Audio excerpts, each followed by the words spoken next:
What happens when a woman who's spent her whole life building walls falls for the one man who was never supposed to get in? Clara Evans was never meant to matter. Just another assistant in a sea of forgettable faces at Grayson Holdings until she caught the attention of Julian Grayson, a cold, untouchable billionaire with power that made people either fear him or chase him. But Clara didn't fear him, and she never chased. So why couldn't he let her go in a world of glass towers, unspoken rules, and emotional silence? Two people who should have never collided suddenly find themselves entangled in something neither of them can control. Is it love, or is it just another dangerous game? Will she survive being wanted by a man who doesn't believe in love? And will he survive opening his heart to a woman who might just walk away? A story of tension, temptation, and the terrifying beauty of vulnerability. Before we begin this journey into secrets, power, and a love that was never supposed to happen, don't forget to like, share, and subscribe to Shining Stories. This is not just a love story. It's the moment everything changes. Now, let's begin. The silver tower of Grayson Holdings rose solemnly against the early morning sky of Chicago, its mirrored surface catching the light like a silent promise of control. It was not just a building, it was a declaration. Inside its sleek corridors, power shifted hands with a signature, and destinies were written over morning espresso. At the helm stood Julian Grayson, barely past 43, a man who had built an empire from the ashes of a childhood most would rather forget. People in his orbit spoke of him with a mix of admiration and dread. He didn't shout, he didn't rush. He simply decided, and the world adjusted. Mistakes irritated him. Hesitation bored him, and emotions. Those had no place in the world he ruled. So when Clara Evans, his assistant of nearly 8 months, handed him a letter that would change everything, it felt like a thread inside his carefully wound life had begun to fray. She had walked into his world like all the others, quiet, qualified, temporary. He had expected her to crumble, to flee before the pressure crushed her. But Clara, with her calm voice and unwavering gaze, had endured. Worse than that, she had held her own, and now, standing before him, her fingers barely steady, she offered not a mistake, but a choice. "I've decided to leave," she said, her voice barely above a whisper. Julian looked up slowly, the paper untouched in her hand. "You're resigning," he said, not as a question, but as a confirmation of betrayal. "Yes, Mr. Grayson," she replied, avoiding his eyes. He leaned back in his chair, his expression unreadable. "Why?" She hesitated, just long enough for him to notice. "I believe it's time," she said, softer this time, "to move forward." To what exactly? His voice was low, clipped. She swallowed. Something more, something better.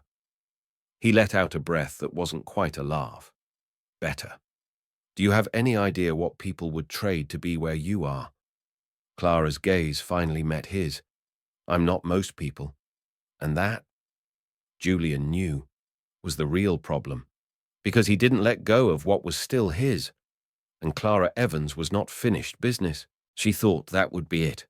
She had said her quiet farewells, packed the desk she had once called a battlefield, and walked away from the 73rd floor with her spine straight and her heart unsure.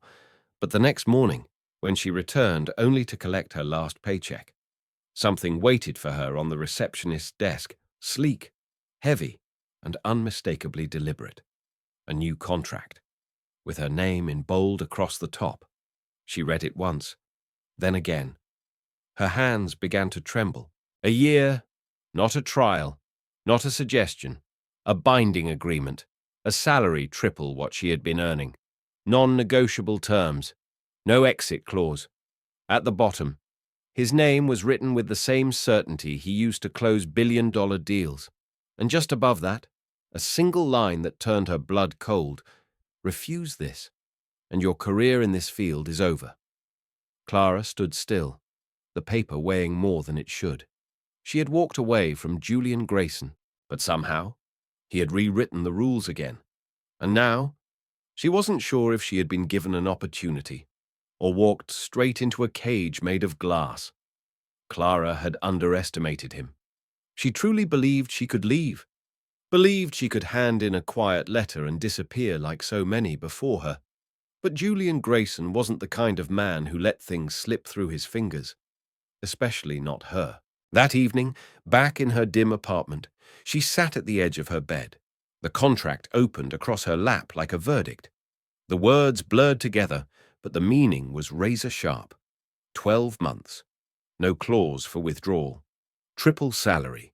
Total control.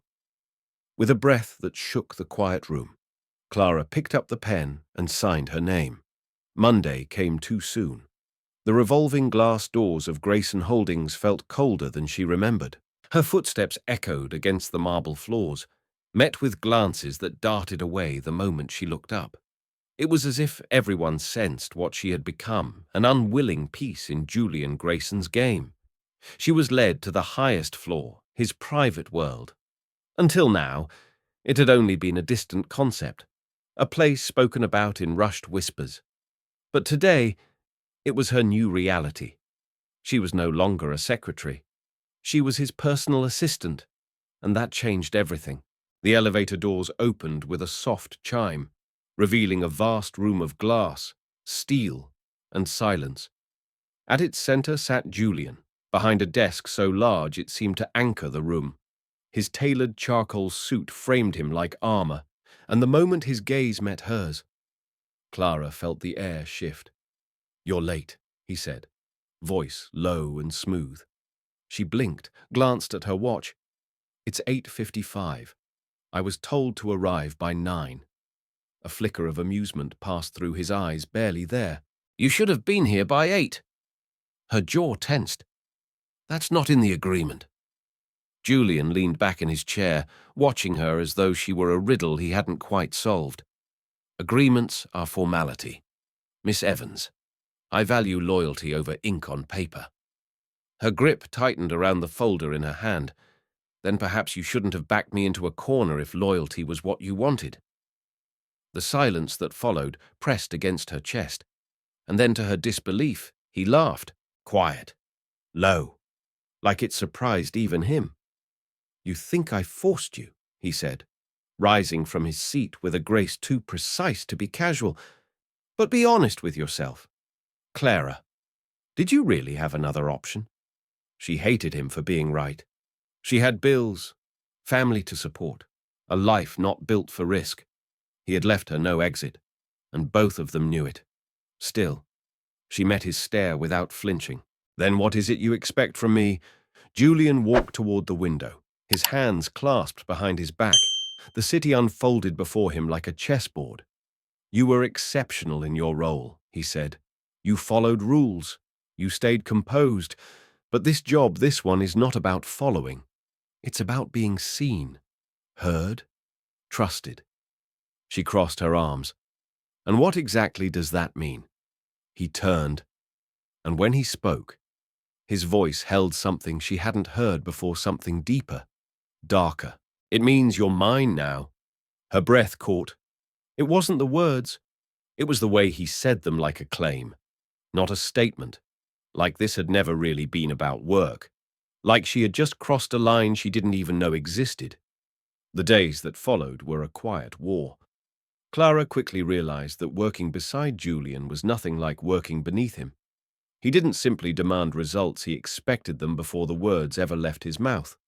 There was no room for error. Every appointment, every file, every word spoken had to be curated with surgical precision, and worst of all, he was always watching. It wasn't overt. It wasn't even obvious. But she felt it, the way his eyes lingered when she looked away, the way his silence stretched longer whenever she did something right. He was testing her, studying her, waiting for her to break. But if she had to survive in his world, she would do it her way, on her terms, and without ever letting him see how close he was to getting under her skin. Clara had promised herself she would endure this arrangement on her own terms. No matter how sharp his words, No matter how close he stood, she would not let Julian Grayson undo her, but that promise began to unravel on Thursday night. The office was nearly deserted. The city outside cloaked in the hush of midnight. She had just finished reviewing his packed calendar when his voice came through the intercom, low and unexpected. "Clara, come in." Her body ached with fatigue, but she smoothed her blouse, gathered her breath, and walked into the lion's den. Julian sat behind his desk, but he didn't look like the man who ruled boardrooms. His tie was undone, jacket gone, sleeves rolled up to the forearms. A glass of something amber sat near his hand. For the first time since she had known him, he looked tired. Without looking up, he gestured to the chair across from him. "Sit." She hesitated, then obeyed. Silence settled between them, stretched taut like the space between a match and the flame. Then he leaned forward, set the glass down slowly, and said in a voice that sounded almost human, "You're not what I expected." She raised an eyebrow. Is that a good thing or a warning? His gaze locked onto hers intense, but not cruel, just curious. Most people try to impress me, or they try to vanish the moment I enter the room. You don't do either. Clara let out a breath of dry amusement. I don't have the time or the interest for either. A shadow of a smile touched his lips. Yet here you are. Her jaw tightened. Because you made it impossible for me to leave. For a beat. He said nothing. Then, quietly, he asked, "Do you really believe I forced you?" She didn't answer. Didn't have to. He stood slowly, his movements deliberate, almost predatory. He didn't come closer, just looked at her the way a storm watches the shore. "You think this is a trap," he said. Clara's voice was barely a whisper. "Isn't it?" And then he reached across the desk, not to grab, not to demand, just to brush his fingers, gently, against hers. A fleeting contact, but it lit something in her she didn't want to name. She didn't move, and neither did he. The space between them shifted, suddenly fragile, suddenly electric. His voice lowered, rougher than before. "I didn't trap you. I just gave you a reason not to walk away." Her heart thudded like a drum against her ribs. Logic screamed for her to stand, to end this. But she didn't, and he didn't either. They sat there for what felt like hours, caught in a silence that wasn't empty but full of what they didn't dare speak. Then, just as suddenly as he had leaned in, Julian pulled away. The transformation was immediate, his face composed, his voice cool. "You should go. It's late." Clara stood slowly, fury and confusion twisting in her gut. How could he switch off so easily, as if nothing had just happened, as if she hadn't felt the air between them shift into something dangerous and real, without a word? She turned and walked out, her bag clutched tight against her side. The echo of that single touch still clung to her skin, and no matter how hard she tried to shake it, she couldn't outrun what had just begun. Because Julian Grayson wasn't just a storm to be endured. He was a storm she wasn't sure she wanted to escape anymore. Clara told herself it meant nothing, that the electricity she felt from his touch was simply exhaustion, a byproduct of pressure and proximity. But as the night dragged on, and the silence of her apartment folded in around her, she realized something more unsettling.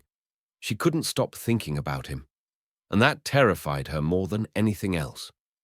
The next morning, Clara arrived at the office earlier than usual, her jaw set, her expression guarded. She had spent years mastering the art of emotional compartmentalization. It was how she had survived harder jobs, harder people, harder truths. But Julian Grayson was not someone who could be neatly boxed away. The moment she stepped onto the executive floor, she felt his presence, thick in the air like static before a storm. His door was open, his voice, low and commanding, carried across the hallway. She knew she should walk past, go straight to her desk and bury herself in reports. But something curiosity, concern, Or maybe foolishness made her pause and glance inside, and what she saw stopped her breath. Julian stood by the tall window, backlit by the cloudy morning sky. His jacket was slung carelessly over the back of a chair, sleeves rolled up, shirt slightly untucked. He looked undone, like he hadn't slept, like something heavy had settled on his shoulders. She had never seen him look like that.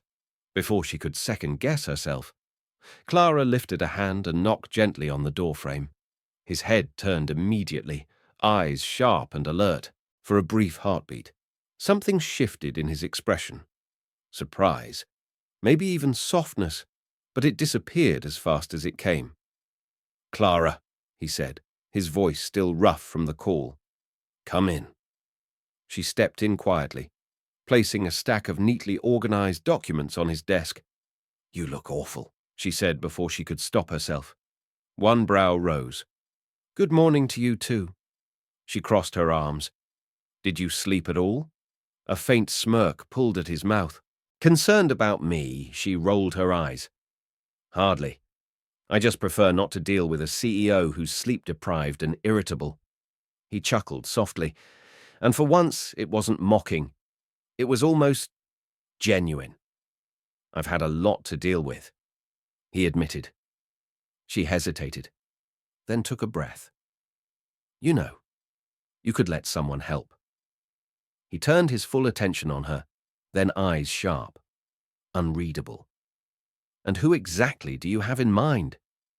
Her heart skipped. She knew what he meant. She saw it in the way he looked at her, like she was both the problem and the solution. Before she could answer, Julian leaned back slightly, resting his weight against the edge of the desk. "You," he said simply, his voice quieter now, deeper. "I want you." Clara's breath hitched. This was dangerous ground. She needed to shut it down, remind him and herself that this was just business. But then his hand reached out and gently brushed her wrist. Barely a touch, but it sent heat surging through her veins. Her pulse thundered, and she knew he felt it, too. She snatched her hand back like it had burned her. "Don't!" His gaze darkened. "Don't!" What her voice was hoarse. "Don't play with me." A silence settled, thick and charged. Then, barely audible, he said, "You think this is a game?" Clara didn't have an answer. Because deep down, she didn't know anymore. She didn't know why her heartbeat quickened every time he entered the room, why she noticed the way his voice softened when he said her name, why she couldn't stop thinking about the way his fingers had barely grazed hers, and how that touch still lingered in her memory like a secret she wasn't ready to let go.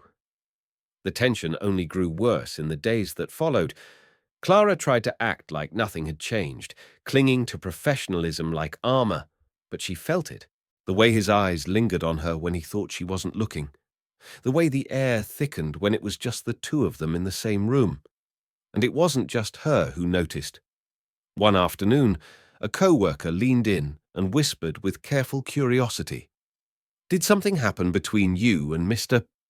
Grayson?" Clara let out a short laugh, too sharp to be real. "You're imagining things." But even as she said it, she knew it was a lie.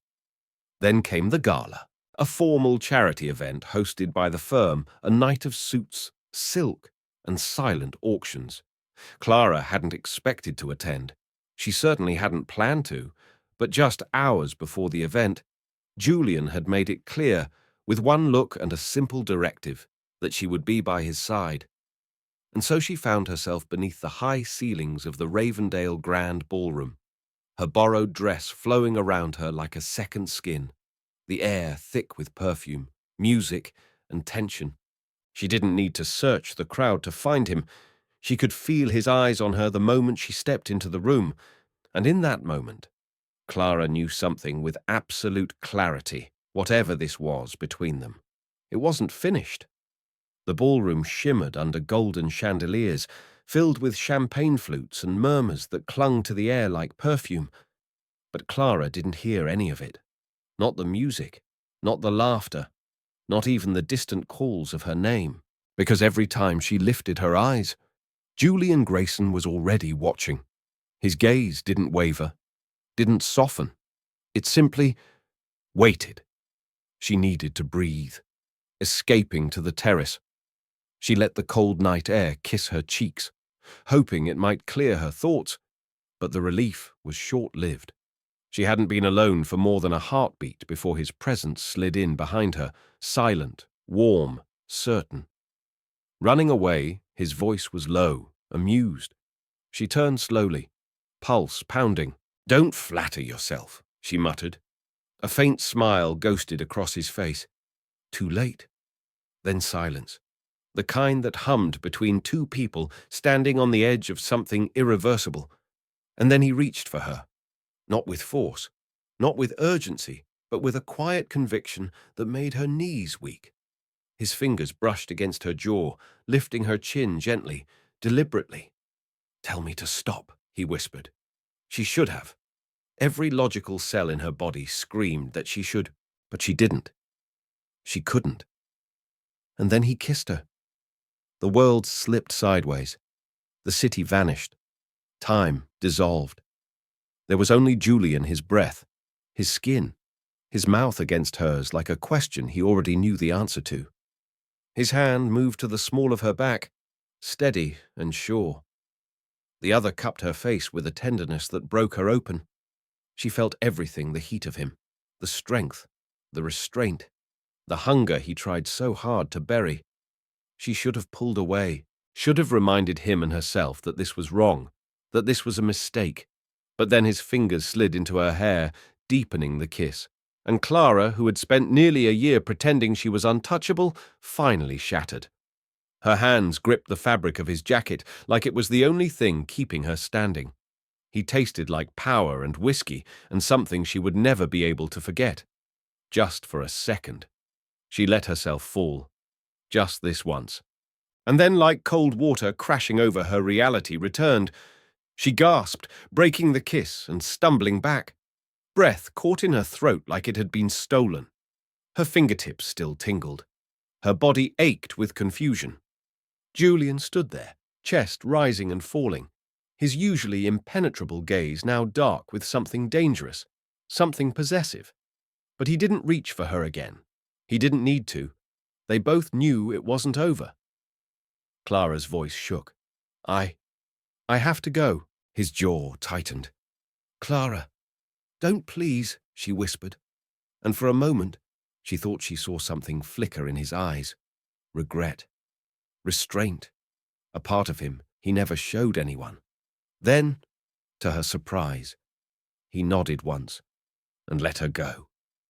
She walked away with trembling steps, each one feeling heavier than the last, because deep down she knew she wasn't really running from him. She was running from herself. The days that followed were a disaster. Clara avoided him at all costs. She worked through lunch, left early when she could, made sure she was never alone in a room with him.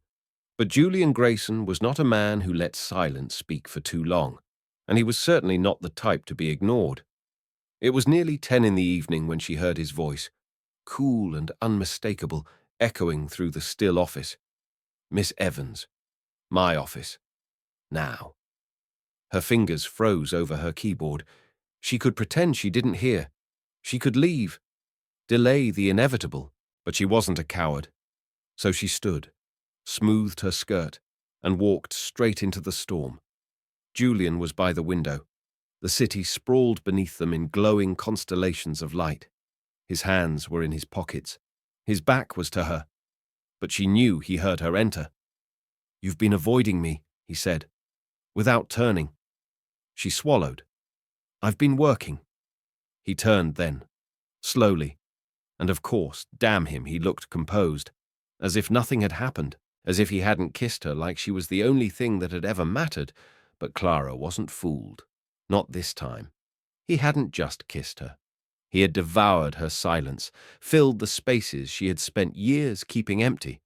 And now he stood there, calm and unreadable, as if none of it had ever happened. "As far as I can see," Julian said softly. "You've been running." Clara squared her shoulders. "I don't run." His lips curved. Not quite a smile. No, you don't. And then, before she could process it, he stepped closer. Too close.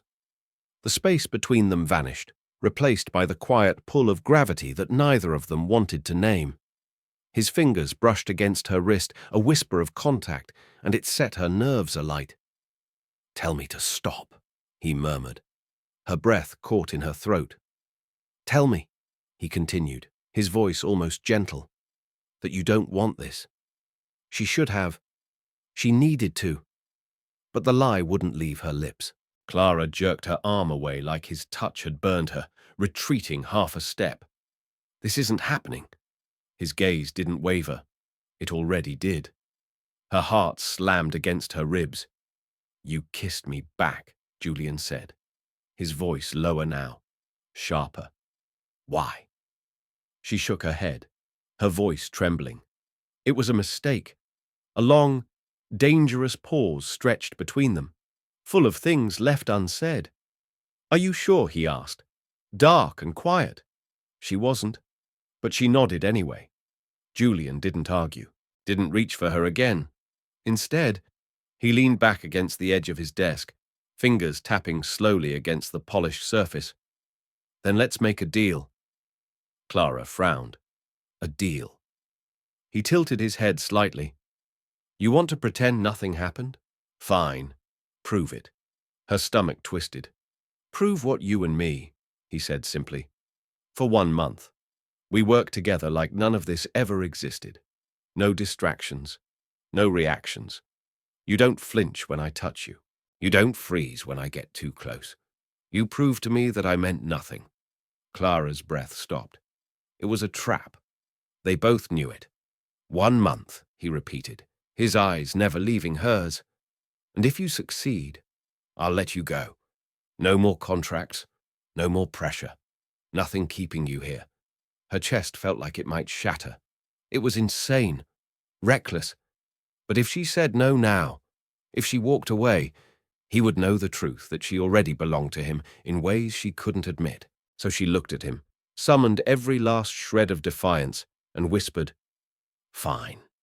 A slow smile curled at the corner of his mouth. It wasn't victorious. It was dangerous. "Good," he said, his voice like velvet over a blade. Then, softer, almost like a promise. "Let the game begin." Clara had made her choice, and it was already consuming her. 30 days. That was the deal. 30 days of working beside Julian Grayson while pretending that nothing had happened, that her pulse didn't race when he walked into the room, that her skin didn't remember every place he'd touched. It was impossible. And yet she had agreed, because the alternative, admitting she wanted him, was far more terrifying. The first few days were torture. Julian was deliberate, subtle, strategic. He didn't touch her the way a man touches a woman, not in ways others would notice, but he did enough to undo her slowly. The brush of his hand against hers as he passed a file, the whisper of contact at the small of her back as they entered a meeting, the way he leaned in just a little too close when reading over her shoulder, his scent clean, sharp, utterly him clinging to her like an echo. He never said a word, never acknowledged the tension, but she knew he was watching, waiting, testing her. By the second week, Clara was unraveling. Sleep became a stranger. Her appetite faded. Every moment with him felt like balancing on the edge of a blade. One misstep from falling straight into something she wasn't sure she could survive. And he knew it. She could see it in his eyes every time she caught him watching her. Julian Grayson was waiting for her to break, and she didn't know how much longer she could pretend she hadn't already started to. His eyes held hers across the room, sharp, piercing, relentless. "Say it. Clara." They seemed to challenge. "Admit you want me," but she wouldn't. She couldn't. So Clara did the only thing she knew how to do. She acted like none of it touched her. She matched his gaze with steady indifference. She answered his quiet provocations with cool silence. She trained her body not to flinch when his hand brushed hers, even when her heart betrayed her with every beat. For a moment, She thought she was winning, until the rules changed. It began with a business trip, a last-minute deal in Denver, a weekend of negotiations that couldn't be delayed. Clara tried to argue, suggested someone else could go in her place, but Julian had only smirked, that maddening confidence in his voice. 1 month. Remember, you can handle a couple of days. She had nodded, jaw clenched. But deep down, she knew this was where the line would blur. The flight was uneventful, tense, but quiet. But when they reached the hotel, the real problem emerged. "I'm so sorry," the receptionist said, apologetic. "We've been overbooked due to the tech summit. There's only one suite left." Clara froze. Julian didn't. "That'll be fine," he said smoothly, not even looking at her. She turned to him, wide-eyed. "It will not be fine." He looked at her with faint amusement. "Relax. It's a 2-bedroom suite." She let out a slow, uneasy breath. 2 bedrooms. That should have reassured her. But the problem wasn't the room. It was him, Julian, dressed down in a black shirt and rolled-up sleeves, pouring himself a drink as the lights of the city flickered through the window. No tie, no jacket, just quiet confidence and a watchful gaze that followed her from across the room. He was still in control, and she was rapidly losing hers. Midnight came, and Clara couldn't sleep. She had tossed, turned, pushed thoughts of him to the corners of her mind, but they kept crawling back. She didn't mean to leave her room, but somehow she found herself stepping into the cool night air on the balcony, and there he was, waiting. "You're awake," he said, his voice low, calm as the night breeze. She nodded. "You either," a beat of silence. Then she whispered, almost involuntarily, "It's because of you." The moment the words left her lips, she regretted them. Julian turned slowly, eyes locked onto hers, intense and unreadable. She should have left. She didn't. "You think I sleep soundly knowing you're in the next room," he murmured. "You think this is easy for me?" He stepped closer, just inches now, and when his fingers brushed against hers, it was like something broke inside her. "This has never been a game." "Clara," he said, barely more than a breath, and that was the moment she shattered. She reached for his shirt, pulled him to her, and then his mouth was on hers. There was no hesitation, no calculation, only need. His hands gripped her waist, lifted her like she weighed nothing, held her like she was something precious and breakable. This wasn't like before. This was desperation wrapped in surrender. Her breath hitched. He swallowed the sound, deepening the kiss. His hands slid into her hair, his lips fierce and aching with all the things they hadn't said. They didn't make it far, barely past the door. Julian pinned her gently to the wall, his mouth moving down her neck, his touch claiming her inch by inch. His hands were everywhere possessive, reverent like he had waited far too long to pretend anymore. And Clara, who had spent months building walls, didn't stop him. She let herself fall, because somewhere between the silence and the storm, she had already become his. Morning light crept through the windows, casting soft shadows across the bed. There was no awkwardness, no regret, just silence deep, reflective, almost fragile. Clara lay still, eyes open, her heart trying to process what had just happened, and then she felt him, his hand, slow and gentle, tracing along her waist, his breath warm against her shoulder. "Don't disappear on me," he whispered. She didn't answer, but she didn't move away either, because whatever line they had once drawn, it no longer existed. "Don't vanish on me," he whispered, his lips barely grazing the curve of her shoulder. Clara didn't answer right away. Her chest ached with the weight of what they had just shared. The warmth of his skin was still pressed into hers like a secret she didn't know how to carry. "I wasn't planning to," she murmured, though she wasn't sure she believed herself. A beat of silence. Then, softly, "Good." He pressed a kiss to her skin, gentle as breath, before rising from the bed, slipping on his shirt without a word, and stepping out to the balcony.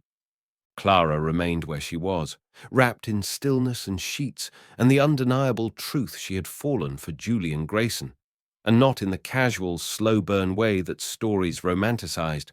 No, this fall was sharp, sudden, consuming. She had let him in. And now, there was no undoing it. She could pretend all she wanted, but her body still carried his touch like a memory etched into her bones. Her lips still felt the ghost of his name against them, like he had spoken it with reverence, like it had meant something. No, she didn't regret what they had done. What she feared was what came next.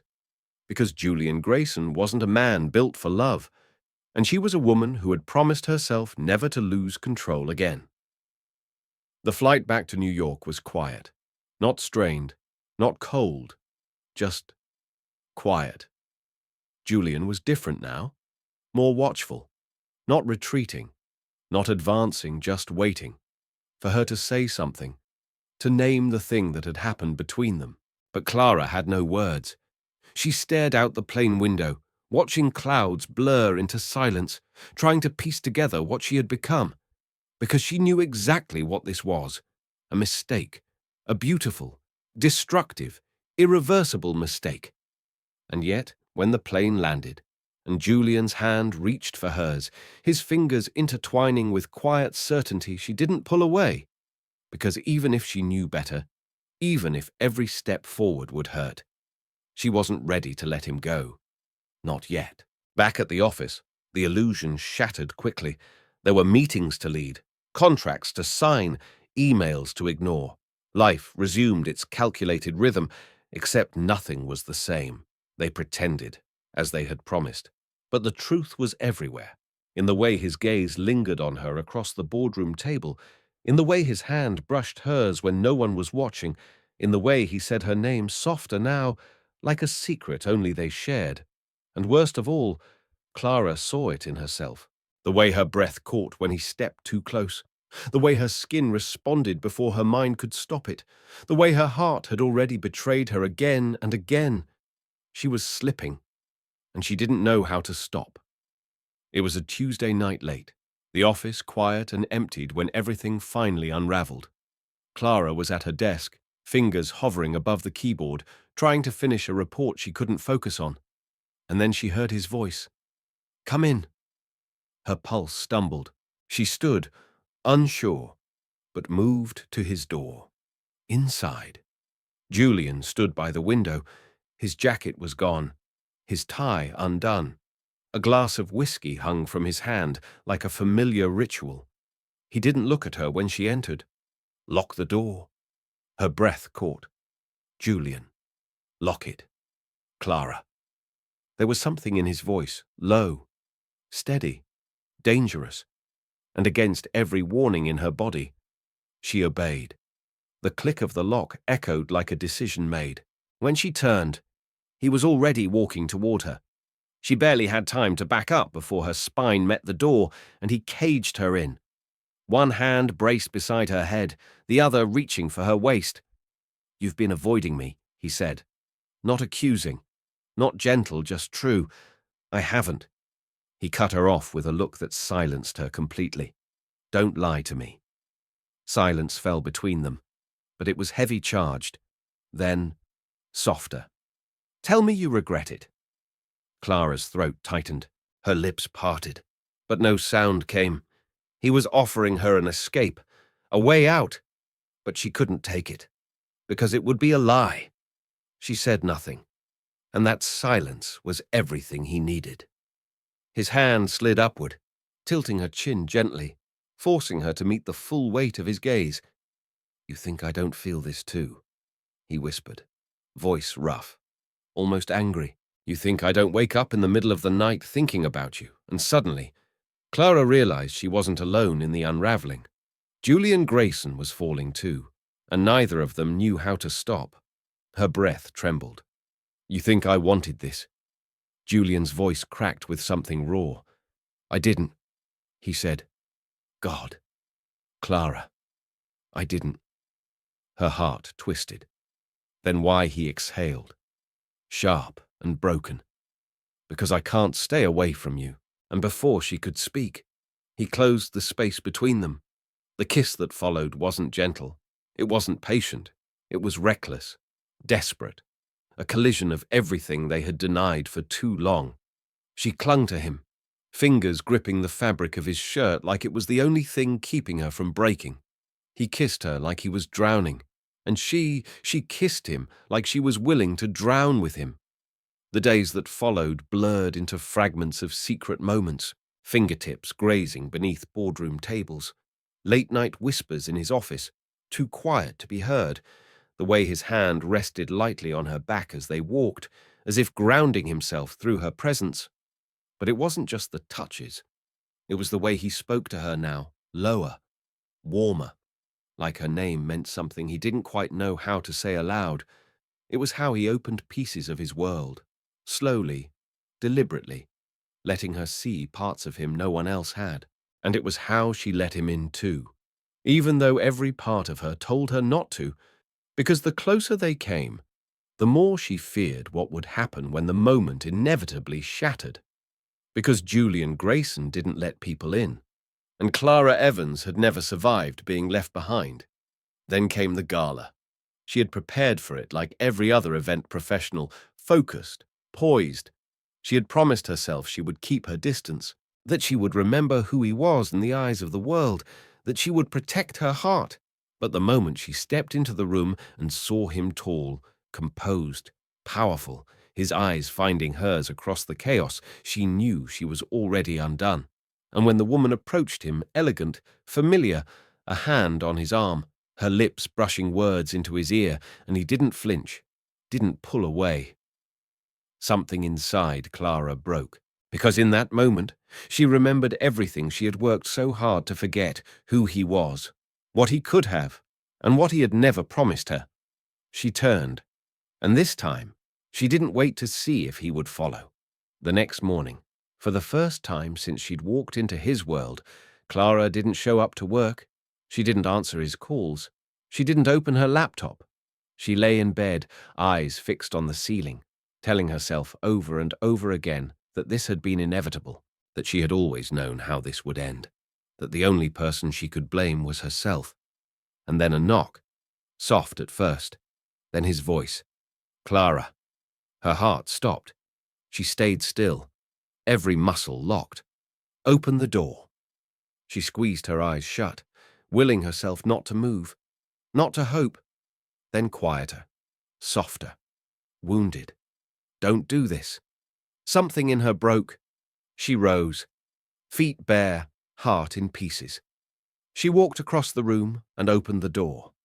There he stood, Julian Grayson, disheveled, unshaven, lost. But his eyes, those relentless, guarded eyes, held only one thing now: fear. I never wanted this, he whispered, but I want you. She didn't speak, so he stepped forward, gently took her hand in his. I don't know how to do this, he admitted, but I want to try. If you'll let me. Her voice, when it came, was barely audible. One condition. He waited. No more pretending. His lips curved. Not quite a smile. Deal. And when he kissed her this time, it wasn't desperate. It wasn't reckless. It was real. It was beginning again. And that was how Clara Evans, the woman who had sworn she'd never fall, chose to stay. Not because he had cornered her, not because he had offered her a contract, but because he had finally opened the one door she thought he never would. His heart. Some stories aren't loud. They don't begin with fireworks or end in grand declarations. Some stories grow quietly, in the spaces between a glance, a touch, a whispered truth. Clara and Julian's story was never meant to happen, but somehow it did. And in their chaos, they found something rare. Not just desire, but the kind of love that asks you to stay, even when it would be easier to walk away. Because sometimes the bravest thing you can do is open the door.